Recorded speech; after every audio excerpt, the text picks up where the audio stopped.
hari ini kita jemput adik-adik hebat untuk bawa ke ruang instalasi transfusi, ruang instalasi thalassemia di Rumah Sakit Zainal Abidin bersama. Mengantar dan menjemput pulang Ibu Agus beserta 2 anak dan 2 keponakannya yang melakukan transfusi rutin di ruang thalassemia Rumah Sakit Umum Zainal Abidin, Banda Aceh, selalu diantar jemput oleh Rumah Singgah BFLF.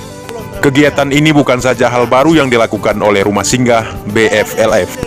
Melalui via WhatsApp, Ketua Umum Rumah Singgah BFLF, Michael Octaviano SSTP, mengatakan kegiatan ini dilakukan setiap bulannya selama 2 tahun. Alhamdulillah didoakan sama Bu Agus, ya Bagus ya. Doa sehat semua ya Bagus ya. Insya Allah. Kita kan hidup ini bagus kalau bisa berbagi, berbuat, Insya Allah. Karena kami nangis sendiri Pak, ya Allah nggak ada kayak Bapak yang ada. Jangan itu. Enggak, maksudnya itu dah Pak, nggak ada orang yang kayak Bapak. Sampai kami bilang kan, kami cerita sama orang, Pak itu orangnya orang kaya, tapi dia enggak oke. Ada kayak orang. Enggak, maksudnya gitu lah Pak, daripada kami di rumah kami aja kayak apa ya kami. Mengantar atau menjemput pasien memang sengaja dilakukan agar pasien mendapat pertolongan sepenuhnya. Dan rasa ingin membantu terhadap para penderita atau pasien juga selalu dilakukan demi membuat mereka benar-benar merasa aman dan nyaman saat berobat.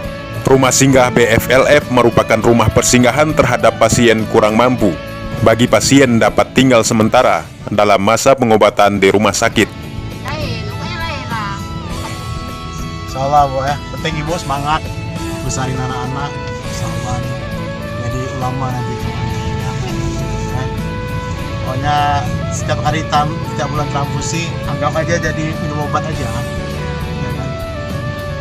Kalau Bu Agus gak semangat, anak-anak juga gak semangat semua. Oke guys, Assalamualaikum warahmatullahi wabarakatuh.